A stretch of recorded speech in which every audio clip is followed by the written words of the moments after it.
Alright, I've got my temperature probe in my ice water. I'm at 31.6 degrees. So let's see what happens. Remember, we're in air conditioning mode now, not the heat pump. So I've got to stick my supply air sensor in the cold water.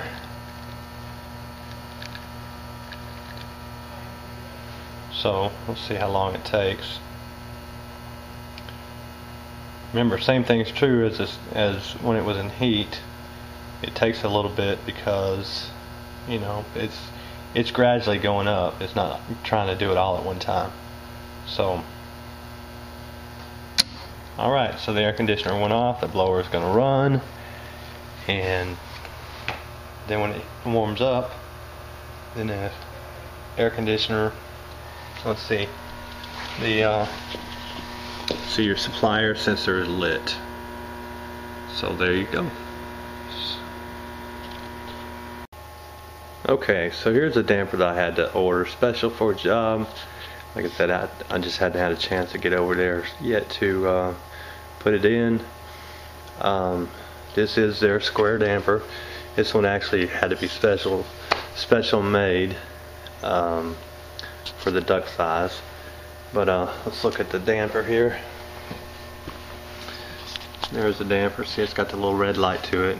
If you need to open it for any reason, you push in on the damper and then turn the handle. Of course, it's going to close.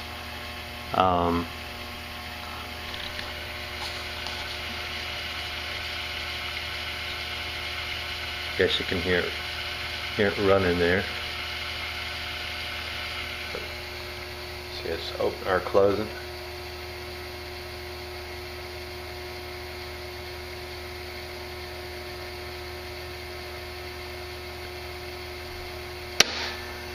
Alright, now it's going to open back up because the lights just came back on.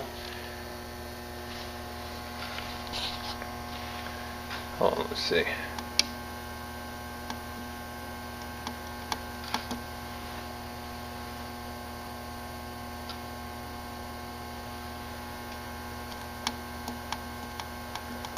Now I've got it wired up to zone 3, so it's not going to come on.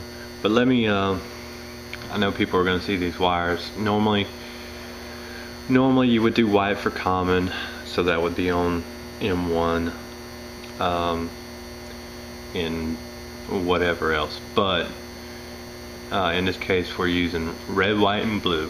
And let me explain why. It took me forever to get it, but the company I worked for at one time, all their installers, somebody come along and said, hey, we're going to wire it up red, white, and blue because that's easy for everybody to remember, because nobody really thinks out in the field about these things having power on them. They just, well, those just need to be red, white, and blue. So there was more people in that company than of me, so I just had to submit because I came from a company, we use 3-wire, which is red, white, and green, and I would use white for the common, and red for 4, and green for 6.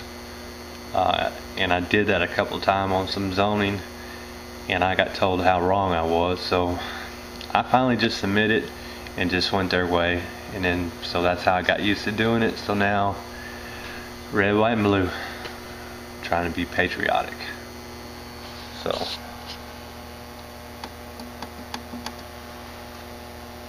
So anyway, well, that is the damper right now. It's in the closed position. You saw it shut. So anyway, that is it. You see it's a pretty sturdy. That's going in a duckboard trunk. So anyway, that is it. I think that's actually it on the going through zoning. It's pretty easy, nothing hard. The instructions are pretty detailed that come with the panel. And if you really get stuck, you can always call tech support. Those guys over there are really good. But like I said, I really need a 2 4-inch dampers. I've got a motor I'm going to attach to this thing, and so that way when it does what it's supposed to do, the blower will come on, the dampers will open and close, and it'll really simulate what the board's supposed to do instead of these lights. So that is it, I think. And if I've left anything out, anybody got any questions, you can send me a message, and I will be happy to answer anything I possibly can. So anyway, that is it. My next video I'm going to do is, since I did have to simulate the dampers with those relays, those are 120 volt lights, so I had to actually use, I tried to find some 24 volt lights, but so I just could hook them up to the zone board, but I had to use relays to turn those lights on and off. And so my next video I will go through and show the relays, and I have one that's broken open, so I'll show you how it opens and closes. But anyway, I appreciate you watching, and like I said, if any questions, send me a message, and I'll be happy to answer anything that I possibly can. But that is my mock-up zone panel, or the mock-up system of the zone panel and the everything else. So anyway, thanks for watching. One more thing I forgot to add.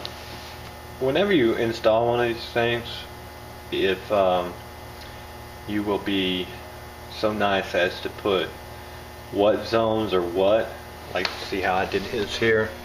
The zone 1 is the living room, and zone 2 is the master. It doesn't have to be, be nice if they were labeled like that.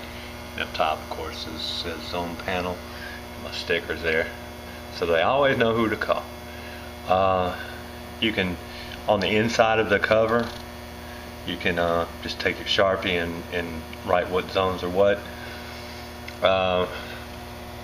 If you're down in the basement, or even in the crawl space, if you're in a crawl space and you go down there and you see that there's something going on with zone 1, then you can automatically know that zone 1 is the living area, and you don't have to go ask the homeowner, because 95% of the time they don't know which one is which.